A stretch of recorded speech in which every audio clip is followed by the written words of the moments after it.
For most golfers, the obstacles to playing well are sand traps and long irons. But for one Ohio man, they were prejudice and ignorance.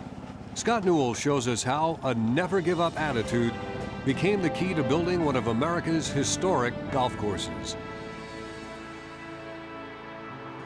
Turn at the sign that says Clearview, and you'll probably see Bill Powell on his dream golf course. This is the kind of type of course that a beginner can play and a very low handicap golfer can play and enjoy it. Bill knows every fairway slope, every tree branch, every green. That's because Bill Powell built Clearview, literally from the ground up, giving deeply of himself. He made a lot of sacrifices on his physical body because he spent a lot of hours doing a lot of labor on the golf course, and which certainly was not good from a health and a physical standpoint. For Bill, the road to building this club wasn't nearly as easy as the long one that leads to the clubhouse. By the time he was 22, Bill was already passionate about golf. In the Army during World War II, Bill played on English courses, but was stunned when he returned to the United States to find few clubs wanted blacks to play. The attitude of people, when you're treated real nice, welcome on foreign soil and you're welcome and on different courses, and just very distasteful for me. So Bill Powell decided to forge his own course. Back in 1946, this was nothing but 78 acres of dairy farm, with this stream ambling through these gently rolling hills. But Bill Powell saw this as something completely different. He envisioned a green just about over there. You see a plot of land that you think would be great to develop as a golf course, but then how are you going to buy it? How are you going to pay for it? So that was one of his #1 challenges. Bill borrowed the money from a couple of his golf students. Then, between working nights as a security guard, he began to make his dream a reality. I was working 16 to 18 hours a day on the course, work on my job, come work on the course. Couldn't wait till daylight came so I could get out, work on the course. Bill designed Clearview himself, using the terrain as a painter would use a canvas.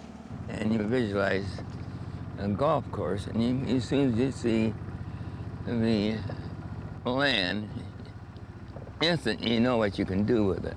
He modeled it after the British courses he had seen during the war.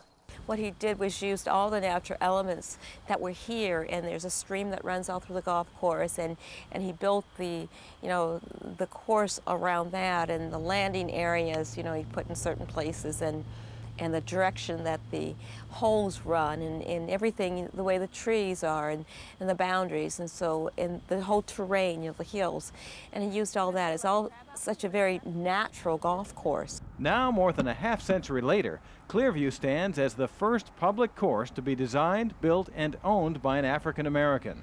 The family has all pitched in to make Clearview a success. Son Larry maintains the grounds when he's not doing the books. Looks as though that you've really spent a lot of time trying to perfect it. Daughter Renee, herself a pioneer on the LPGA Tour, now enjoys her role as Clearview's pro. She takes time to get to know nearly everyone who visits. It's a family affair. Everybody in the family has subsidized this golf course to make it last, and they've sacrificed their jobs. Clearview is now a home to many golfers around East Canton, Ohio, about an hour's drive southeast of Cleveland. Young and old appreciate Bill Powell's mission to make a course where everyone is welcome to play. They like the family touch. It's not the big city where people are just like, yeah, you're here, nobody really cares. I mean, these people actually, some of them actually know our names. Cliff Fennell grew up thinking he could never afford to play golf. Since it's right here in the heart of the community, and I've been made aware that it isn't as expensive as I thought, and you just basically give a call or come in and you can get right on the course. And that means a lot. And many know what it took to put it all together. I have nothing but praise and admiration for Bill Powell and his family that backed him up. They've got a good thing going. The Powell's achievement has earned Clearview the distinction of being a national landmark. Just recently, it was dedicated one of Ohio's historical places as part of the state's upcoming bicentennial celebration. What are you most proud of this golf course? Everything. I'm proud of everything about the golf course. I'm proud that it has survived over a half century under adverse conditions, adverse climate, adverse attitudes. Nearly 85 years old, Bill is still out there working on putting in a new green. He knows that all this hard work has paid off and will for generations of future golfers. I've always felt that golf was a particular sport. It should not be sandlot. There's certain things golf requires you to do, and hope this course will carry on the dignity of a sport.